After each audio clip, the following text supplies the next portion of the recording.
Hello everyone, I hope you are doing well. Today we will talk about how to fix or how to solve the problem of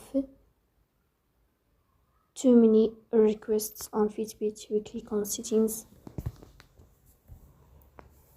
Here we go to apps, default apps, app settings. Then we click on Fitbit.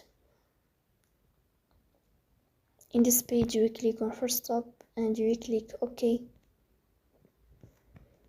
Here you will enter to storage. Then we click on clear cache. After that we go to Play Store.